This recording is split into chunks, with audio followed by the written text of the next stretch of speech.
What's good, yo? Michael here today with another video.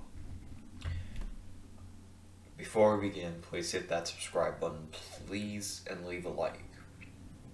Alright. Now, let me tell you why I think Justin Fields, out of all the quarterbacks, is being in a good position possible. If you look at the quarterbacks before Justin Fields, Trevor Lawrence, Zach Wilson, Trey Lance, Mac Jones, it looks like Justin Fields, out of all the quarterbacks, is being put in the best situation possible. If you look at the Jaguars with Trevor Lawrence is starting right away. He might have DJ Chark, and DJ Chark is probably his only target, his only number one option out of all the, receiving core. I know he has Tim Tebow, but we still haven't seen Tim Tebow perform well as the tight end yet. So Trevor Lawrence can be good, but I don't think he's being put in a good situation as Justin Fields is. Now let me get to Zach Wilson, and that is a guy that's going into a team was in rebuild mode that already failed Sam Darnold properly. And I'm going to be honest with Sam Darnold, with you folks. I have a feeling the Jets did not provide him, with much help. He had Adam Gase as a head coach. He didn't have a good offensive line around him. He really did not have a lot of talent around him. He had Le'Veon Bell for like 2 seasons, and then he got, cut. So out of that, he really did not have. You could make an argument that he did have Robbie Anderson, but that was only in 2009 when he had that, breakout season. So he might do good on the Panthers. I'm actually predicting him to have a breakout season on the Panthers because they are a dark horse in my opinion. But Zach Wilson, let me be honest with you, I never really liked the quarterback, even when every single Bears fan wanted him. I actually hated Zach Wilson more than I hated Justin Fields because of his attitude, his mobility, and because he lost. There was actually a game where he lost to one of the worst schools in his, league. I believe that was Coastal Carolina and shit. So Zach Wilson's probably going to be put in the most dangerous situation possible. For Trey Lance's case, he needs a year to develop. He needs a year to sit behind Jimmy Garoppolo before the 49ers can start him.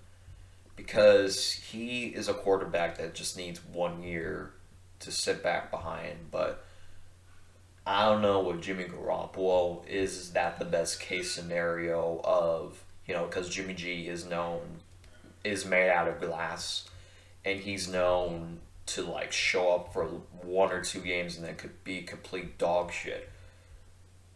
So, and the 49ers, other than George Kittle, his only target is probably going to be George Kittle.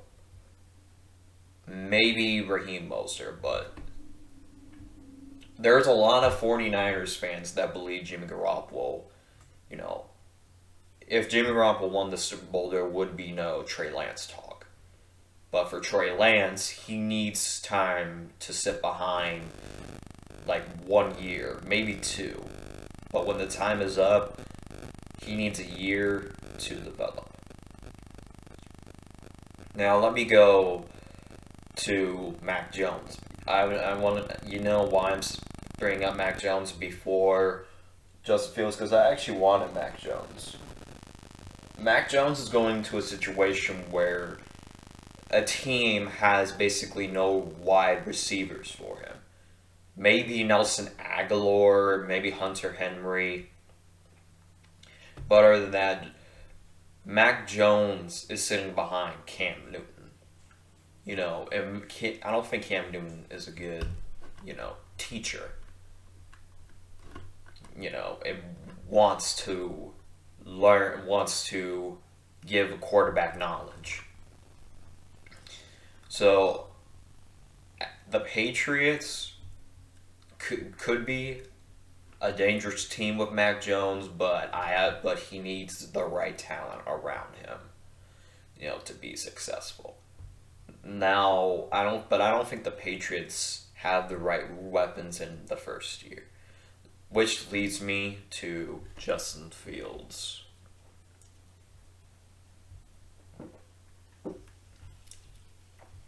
Justin Fields is being thrown into where he was the one of the quarterbacks that should have been,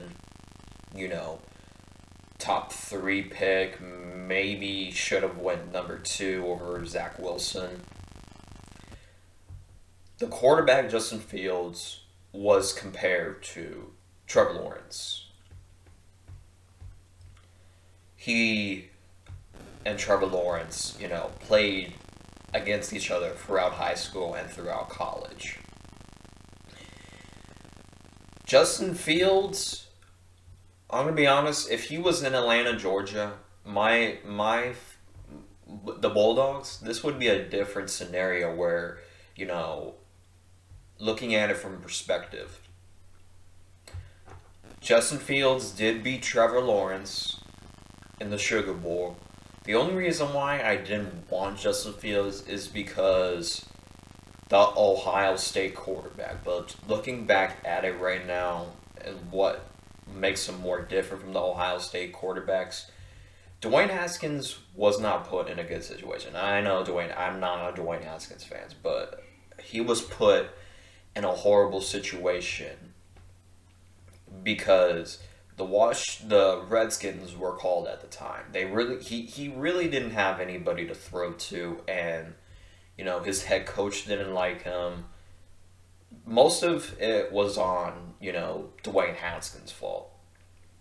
But Justin Fields, what makes him more different from the Ohio State quarterbacks is that his arm talent and skill, and to win you games, which he outbeat Trevor Lawrence, who is arguably the best quarterback out of that draft class, who the Jaguars picked number 1.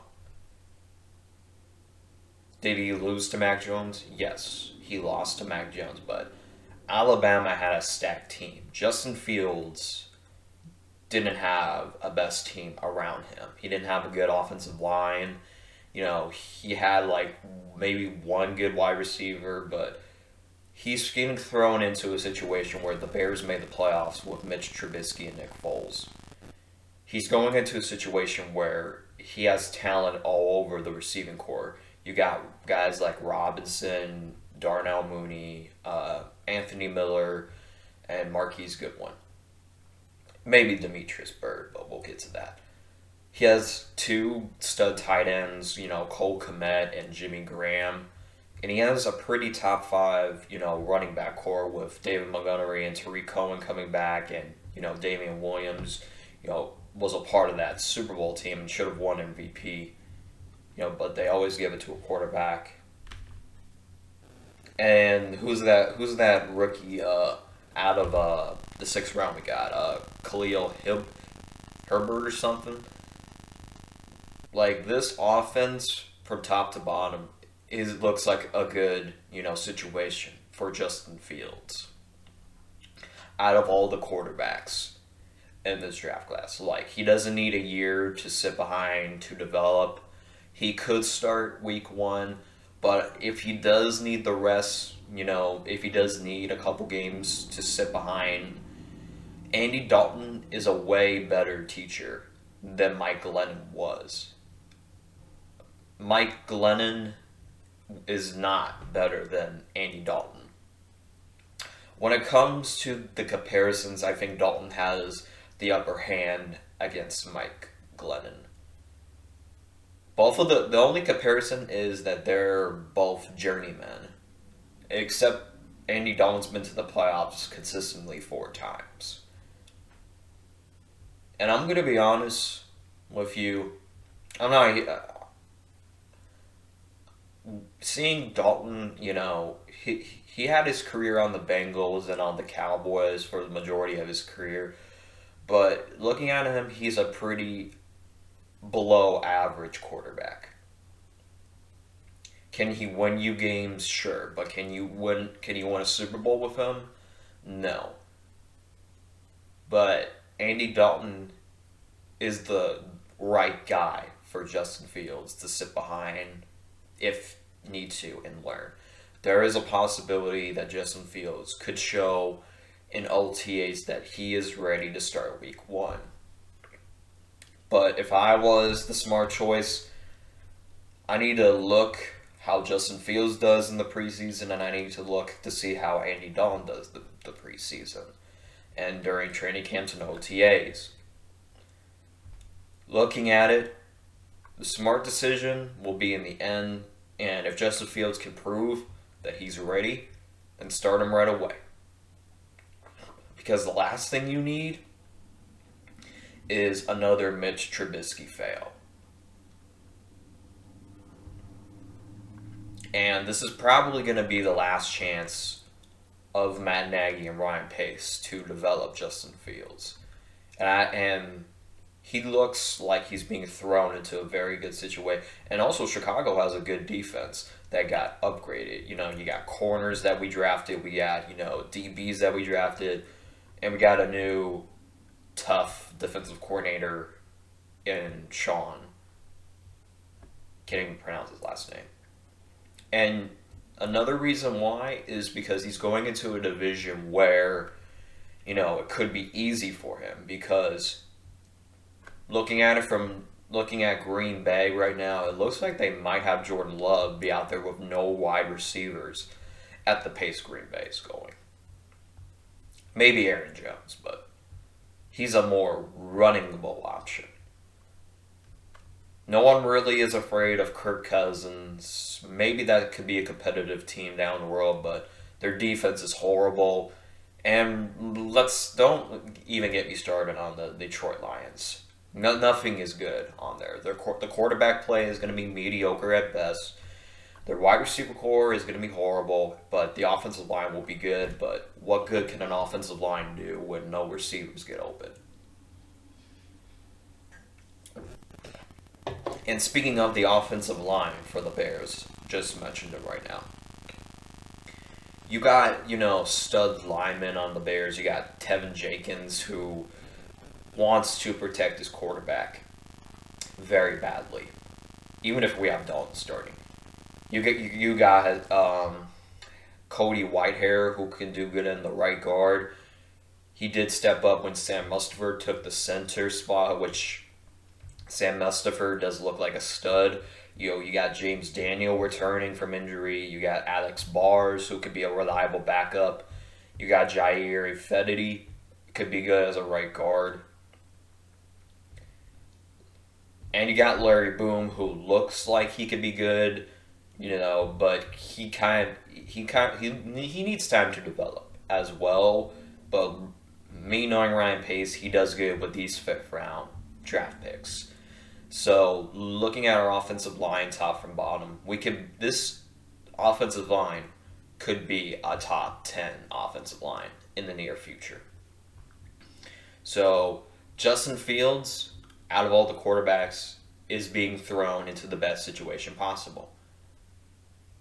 And this can be proven. Is this Matt Nagy's quarterback? Is he going to throw him right into the way? Because on the Colin Cowherd show, Matt Nagy said we need to learn from Justin Fields. And Justin Fields clearly said the Chicago offensive playbook is no different than the Ohio State playbook, which he knows very well. So he can look like he can maybe call plays. Justin Fields could call the play here and there. Could be the franchise. I've always wanted a quarterback on the Bears that can basically, be a manager and be a team captain. and call the plays here and there. So, Justin Fields looks like he could be the best quarterback out of that draft class. And I know I'm going to get a lot of people saying, oh, you said Justin Fields was going to suck. I thought he was going to go to a team that, was like the Broncos, that was going to poorly develop him. But he's going into a division where it's winnable right off the bat. When Aaron Rodgers leaves, when he does, and Green Bay turns into a dumpster fire, who do you see winning that division? Like, I can't say like maybe Minnesota could have a chance, but their defense is not, as good as the Bears, let me be perfectly honest. And Detroit is bad from top to bottom. They might even go winless this year. Be lucky I give them 2 wins this year. But anyway, that's please go subscribe and leave a like as always.